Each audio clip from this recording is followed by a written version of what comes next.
Hello everyone, my name is Simritpal Singh. Today we're going to talk about effort estimation versus story point estimation. It is one of the most confusing topic where many team members are confused. What is the difference between traditional way of doing effort estimation versus the story point estimation? So let's see what we're going to cover in today's agenda. We first talk about what is traditional effort estimation, then we talk about what is relative sizing, then we talk about types of relative sizing, what is the definition of story point estimation, what are the key factors to decide story points, when the story point estimation is done, who will participate in that, and what is the role of Scrum Master, Product Owner, and development team during estimation. What are the challenges of story point estimation and how to overcome those challenges? What are the techniques to do the story point estimation? There are many, but I'm going to talk about poker planning, which is the widely used technique, and then what are the steps to play poker planning, and then at the last we'll talk about interview questions and situational. So this is very important round in which generally if you going for a Scrum Master interview, then interviewer may ask you about different kind of scenarios about story point estimation, how you're conducting, and different kind of situations they will give you. So let's talk about that in more. So in traditional effort estimation, like I discussed earlier, you have a feature which is broken down into stories. Now one feature can be broken down into multiple stories which can be allocated to multiple teams. So over here what we need to do is, when a user story is allocated to any team, that user story is further broken down into tasks. Now each task, like you are setting up a database, you do have to set up environment, you have to write down something. So each singular piece of work is task, and every task has some when somebody asks you, like your project manager asks you how much time you need, you say that 1 hour, 2 hours, 6 hours, whatever it is. So that is broken. So features are broken down into user stories, and user stories are further broken down into tasks, and then you see the sum of all the user stories, like 24 hours, 11 hours, etc., etc. So this is historical way of doing the traditional effort estimation, and there are some problems with this method. So why people went to story point estimation? What were the challenges with this method? The first of all is micromanagement. For example, if you are a manager, if somebody gives you that this task will take 2 hours, now there is a pressure on that person that he or she has to complete within 2 hours. So what will happen in this case? People have a fear of failure, that if I'm not able to complete within 2 hours, then that means that whatever estimation I have given to my project manager, I'm not able to achieve that. And then there is a person dependency. Now for example, somebody has given a task of 6 hours. Now that person say that only we can say that this person is having focusing on this task, and then only they will complete in 6 hours. If you change the task to any other person, now what will happen? The estimates will further change. You can say that that person was highly skilled, I am totally new to team. That person is into system from very long time, I'm totally new to team. So there is a person dependency when you get the estimates, and then there is no buffer. So people generally in this way give a higher side, never put it on the lower side, always give on the higher side. If somebody is having a thought of, let's say 1 hour, he always say no, I'll take 2 hours, because everybody wants to say that I don't want to avoid any kind of situation where project manager blah, blah. So there is no buffer, so we can't add any kind of buffer range here. Okay, so this is the traditional way of doing effort estimation. Now what is relative sizing, and what are the types of relative sizing? Before we understand story point estimation, we need to understand the very important concept, what is relative sizing and what are the types of it. The first type is t-shirt sizing. Like you all wear t-shirts, so whether it is men or female, whenever we go to a shopping mall, we always check out the size which we want to buy. So what I'm trying to say here is, uses story points as a relative measure of the size or complexity of the story. Now what we are trying to find out here, the small, if you see the first box is very small, right? If I give the story point as 1, the second one is 2, 3 and 5, I'm intentionally giving it like this way. So now what we are doing, we are relatively comparing. So medium is bigger than the smaller, and the large is bigger than medium and smaller. XL is bigger than large, medium, and so it's relatively bigger than smaller, medium and large. Okay, so how you are comparing? Your comparison starts with the first box. That is the comparison, and then you compare with medium. When you are comparing between medium and large, your comparison starts with a medium, so it is a large as compared to medium. When you're comparing between large and excel, it is a large as compared to medium. Similarly, it is an extra large as compared to large. Now, which is one of the most important relative sizing is Fibonacci series. Now, I'll talk about why, and it's a scientific question as well, why Fibonacci series is used for story point estimation. So I'm using a brick. So if I start building a house or anything, let's say one brick is one story point and two bricks are two story points. Now, why two bricks are two story points? Because now here I can see the amount of work done to make one brick. That is one story point. So the amount of work done to make two bricks, if amount of work done to make 3, 5, 8, 13 and 21. So why Fibonacci series? That's important question. If you see, the sum of two numbers is equivalent to third number. So if I say 3 plus 5 is equal to 8, what it means? The effort required to do for 3 bricks plus 5 bricks is equal to the effort required for 8 bricks. So here we are considering the amount of effort required. So that is why Fibonacci series. Keep in mind, if you are going for an interview, this question is generally asked by interviewers. Story points are relative. They are not connected to any specific unit of measure. Please do not translate to hour. A lot of people confuse it with translation of hour, that it will take 1 hour, 2 hour, 3 hour, etc. We are talking about efforts here. We're talking about complexity and other factors. I'll talk about those factors in a minute. So what we are trying to figure, we are relatively comparing. We are comparing that. Compare with other stories. What I'm trying to say, an 8 story point should take 4x longer than a 2 story point. Now it is not a hard and fast rule. It may take 4.5 or something, exactly not 4x. But what we are trying to say, the relatively the amount of effort required to a 2 story point is 4 times longer than a 2 story point. So if a 8 story point should take 4 times longer than a 2 story point. Third one. Now over here what we are thinking, if you see multiple animals and each animal has a different size, I've just taken these animations from MS PowerPoint. So first one is the smallest bird, call it as a 1. The second one is a cat, again I referred it as a double. The third one is a wild dog, so I put it as a 4. And then 8, 16 and 32. So what we're trying to say, so there is a third way of relative sizing. So what I'm trying to say here is, each animals or birds, they are, you're starting from the parrot, each number is double of the previous one. So here what we're referring to the effort size, that if I have to work, how do I effort my story points based on we are relatively comparing and keeping it as an Excel. So now when you practice this, you choose any of the relative sizing, whether you choose Fibonacci series, whether you choose exactly double. The Fibonacci series is more popular because it is more relevant. You get better numbers out of that. I generally prefer Fibonacci series. What is story point then? Story point is a singular number, represents a combination of qualities. Now what are those qualities? Let's talk about that. Complexity, uncertainty, quantity and knowledge. So these are the 4 factors. Let's discuss more on these 4 factors. So there are 4 factors to decide. The first one is knowledge. Now there are multiple people in the team. Somebody is having more knowledge, somebody is having less knowledge, somebody is experienced, somebody is fairly new, somebody may be very experienced but new to the application, somebody is very recently joined in the team, he has 15 years experience, but when he joined the system, he's fairly new, he doesn't have too much knowledge. Complexity, how complex is, and maybe the same applies to the knowledge. Like if you are into the system from very long time, for you it is not complex, but somebody who is a new joiner or somebody who has not experienced with it, so for him it is very complex. So quantity, how much is there, how much work you foresee into that, how many number of lines of code you see, and it all depends. So again, your experience. And the last one is uncertainty.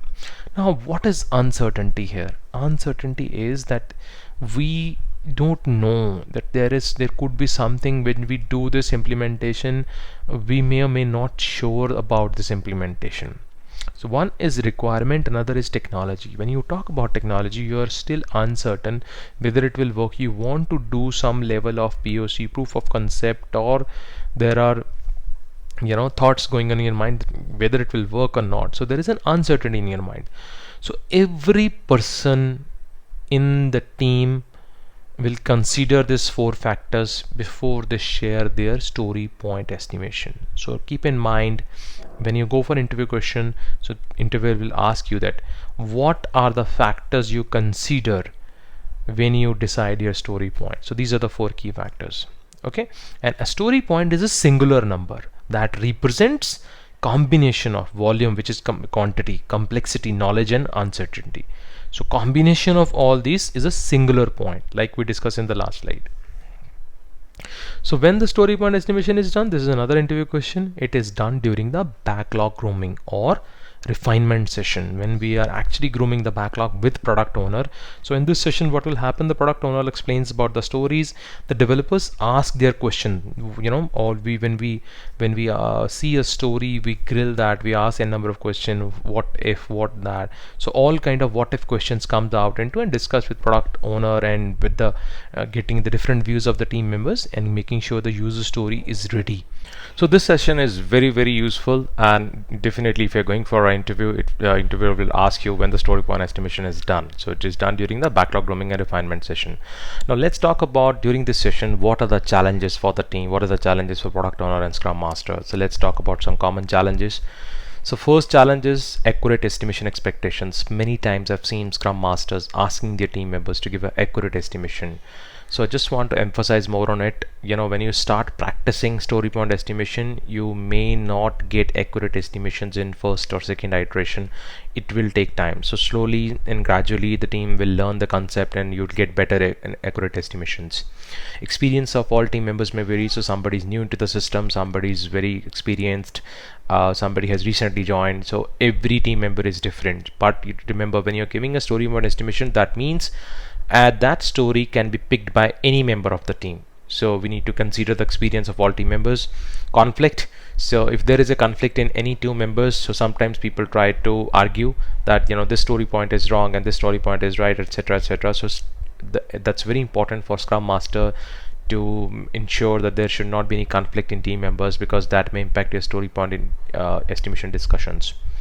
Influence of your resources. Some resources are highly influential. They speak loud and they always try to influence others with their thoughts. They always try to impose their thoughts. So it is an important role of scrum master here to make sure that the story point estimation is not influenced. It is one of the anti-agile patterns. It should not be influenced by any person, whether it is a senior in hierarchy, whether a person who yells loudest or speaks high with high tone. So that is very important for scrum masters to consider. Also wasting time mindset. So some developers had a mindset that this exercise is wasting time. I mean, for them it is just you're spending 1 hour for story point estimation, and they want to utilize this hour for for development. So that mindset is very difficult to change, and it's a challenge for scrum masters and all the team members. So how to handle these challenges? What needs to be done? That is more important. So again, that when you go for interview, interviewer can ask you. So for that, you need to understand what is the technique, what are the methods to do the story point estimation that will address all these challenges. So we need to understand story point estimation techniques. There are many techniques in the market, but today I'm going to talk about poker planning, which is one of the most famous and popular techniques. So let's see, what is poker planning, what are the roles in poker planning, and what are the steps of poker planning. So these are the 3 topics I'm covering. If you have any other questions, put down in in the comment section. I'll cover on that. So let's see, what is poker planning first of all. So poker planning has origins in Delphi. Weidman, if you have heard about Delphi forecasting methods, so best method, first method, and average coming out. So this was actually discovered from that only. Makes use of cross-functional expert opinion, much faster than traditional estimation methods, can achieve accuracy within 5 to 10% given an experienced team, relies on relative versus exploit sizing. So this is all theory. You can read n number of articles in poker planning through Wikipedia, etc., etc. There are many blogs available on that. So let's first understand the practical use of it and what are the steps of it. So the first one which I want to cover is Scrum Master. So what needs to be done by Scrum Master? Facilitates the discussion. So Scrum Master is a facilitates. So during the product backlog refinement, Scrum Master will facilitate that. Let's talk about story point estimation. We'll collect the cards from team members virtually or physically. Nowadays nobody use physical cards, everybody use either fingers, or there are apps available, so you can use that. And then determine the score for the scoree and confirms with the product owner that yes, this is the story point we are giving to that. Now what is the product owner's role? Presents the user story to the team to estimate. Now product owner will explain what is this user story about, what are the contents, what need to be done in this user story, and answer the team member questions. If the estimate is too high, the product owner cannot challenge the team members, be it he has the option to pull back the story. The moment he realizes that the story is very big, then he may split that story into multiple stories, or he realizes that let's pull back and let's do it in the next iteration, so he can change the priority depending upon the situation. Development team, or we can say, emphasize it is development team means the person could be UI developer, the tester, the DevOps, anybody who is part of the agile scrum team. So that is development team here. So what they do, the moment product owner explains the user story, they read the content, ask the questions, and generally they do it before product refinement session. They actually prepare their questions before the session, because that session is primarily used as a discussion between development team and product owner. So it's more of a conversation. Asks PO questions to help their understanding, silently plays a card. I'll talk about that in a minute in next slide. This is very important, that every developer should put a silently plays a card. And there is a big reason for that you don't want to shout about it. Every team member has to put their card silently on the table. So these are the 3 roles in every scrum team, and these are the responsibilities of all members in the scrum team. So let's see what are the steps to play poker planning. Step number 1, Scrum Master explains the process and gives poker cards. So you can use app, you can use your hands, fingers, or you can, some people use your notebook, so it depends upon you. So Scrum Master first explain what is poker planning, like we discussed earlier, how to play it, what is the process, and everything is explained by the Scrum Master to the team. Then product owner reads the user story. So each user story needs to be read by product owner. He or she explains that user story, what needs to be done, what is the acceptance criteria of this user story, what is the title, what is the definition, expected output of this user story. And then we have team. So team reviews it. Generally team reviews it before product refinement session and prepare for their question, and then during the session people ask for their questions. And then each member silently put down. Now reason for this silently is that, for example, if somebody is very senior member, is a manager in that story point estimation, and you tell that I am giving this story point as 8. The moment you get story point as 8, the other members are influenced by you. So just to avoid the influence of some influential members, like I mentioned in one of the challenges, to avoid the influence of some influential members or people who speaks loudest, every member has to put down cards silently on the table. Now you don't know what others have given the story point. So when Scrum Master say open your cards, then you can easily figure out that if there is any conflict, if somebody has given 2, somebody has given 8, somebody has given 13, it may vary. So that moment you have to discuss differences and get mutual understanding, that why I'm saying that there is a somebody saying 2, somebody saying 13. It may be the experience matters, it may be some knowledge gaps, it may be anything. And the last step is, once you agree on the story points, you put that in the tool, and that is a responsibility of the Scrum Master or anybody in the team, but generally it is done by the Scrum Master. So these are the 7 steps to play poker planning. Let me show you other diagram. So point number 1, when we say discuss story and silently estimate, like we discussed, we see that out of all these cards, everybody put down on the table. So this is the poker planning table. I'm taking that. Point number 2, simultaneously reveal cards. Simultaneously is very important here. The moment everybody put down their card at the same time, so that that what story point is given by any member. It is not influenced by anyone, it is not discussed with anyone. You are sharing your thoughts on your own, based on your own knowledge, based on your own understanding of complexity, based on your own thinking about uncertainty, and based on your own technical knowledge. So now in this example, what we have taken some cards, and we have taken 3 as the reference. So you see here, So select a reference story that should be ideally happen completed by the team, so that estimates can be relative. So now this team has taken a story point 3 as base mark, not taken 0 or 1 or 2. Right now everybody is comparing with this story point which has a story point of 3, and then you see the highest one is going as 13. So, and before starting and upon ending, end the session with a sanity check for the final result. So what we say, this is the third highest and the lower provide justification why this is 3, why this is 13. Tag results if there is this consensus, and iterative to achieve greater accuracy. So you keep on iterating. If there is a difference, then you keep on iterating from so this is the iterative steps of Procore planning, how you want to do that if there is any difference in the team, right? If somebody is saying 5, somebody is saying 8, somebody is saying 13, so how you can manage that. So the team that will be delivering the story does the estimating. Please remember that product owner and scrum master are not supposed to give any story point estimation in this. They can ask a question why the story point is this, but they cannot influence or ask anyone to change it, right? Okay, so again, this is one of the challenges. Let's see what are the other challenges now, like I discussed earlier. I'm talking about an example. So Jamie has 15 years experience. She's leader into organization, have sound knowledge of system, born and brought up into the organization, and she was part of the application from very long time, from the beginning only. And Nancy is fairly new.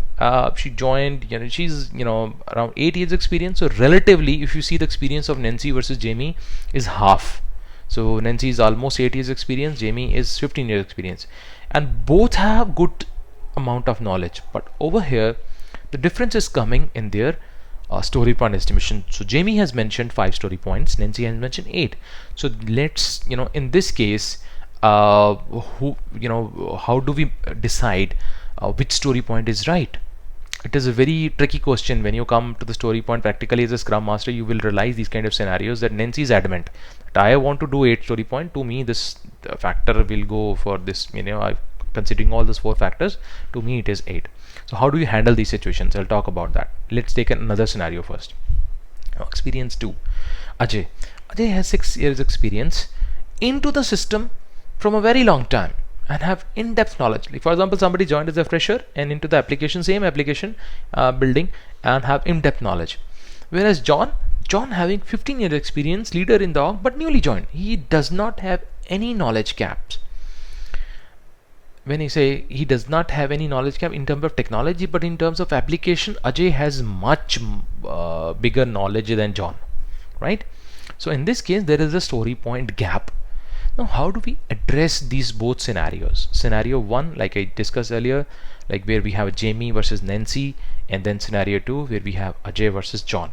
And how do we, as a Scrum Master, how do you manage this scenario? Because in your Scrum team, there are members who vary in their experience, skills, knowledge, uncertainty, all those 4 factors. Now, story point is a singular number. So you cannot assign a story point with say only this person will work. No, that is not right. Anybody in the team can work on the story. So you have to decide a singular number, and there is a conflict now. So how to handle that? So now you use effort and uncertainty range points. What we are saying here, effort and uncertainty range. So somebody says this job can be done in few hours. You put that as 2 hours. And then somebody says, like in case of John versus Ajay, 1 to 3 days. So you can give it as 1 story point. 3 to 5 days, 2 story point. 5 to 8, and so on. So what we are trying to do here is that in the team, in the Scrum team, if you have a difference between the minimum and maximum, so you put a range. So that range will help you to slowly and steadily closer to the effort estimation. Now, if the job needs to be done by either of them, the story point will not change. You are considering this effort. If somebody expert is doing, he will take 5 days. If somebody new is doing, so it will take 8 days. So that means story point is as 3, you are counting that. So you are taking a range, which effort range and uncertainty range. So you're putting that as story point. So this is one of the classic examples, and it is a situational question as well. Many times interviewer ask you that, tell me how do you manage this. So this is the way you can easily manage your uncertainty range. Okay, so let's take another interview question. Another interview question is that high volume but low complexity. And generally we have seen that when you have a high volume, so when we discuss about an 8-story point may take 4 times longer than 2-story point. But now in this case, let's take another scenario. So what we are saying, stack of 500 files. So this is a stack of 500 files. You need to write start of the code and end of the code. So what it means here, the complexity is very low, but the volume is very high. Right now over here, the story point may vary because now your complexity is very low. You may give, you may put it as a you have to consider it as a low story point. You don't think it as a high story point, but now the volume is high. Are you able to achieve all those 500 files in one iteration? You need to consider that, and based on that you need to put down the story point estimation, because you may say that in first iteration I'm able to do 100 files and then next iteration I'm able to 100 files. It depends. So you choose your story point based on the volume as well. Next one. Now let's see another scenario. In the same example, what we are saying, stack of 500 files. Now in this case we are taking in a scenario where we have high complexity but low volume. In the same example of 500 files, what we are saying, you need to find out a function and its dependencies, which means that you may apply a binary search, you may different kind of algorithms you can apply.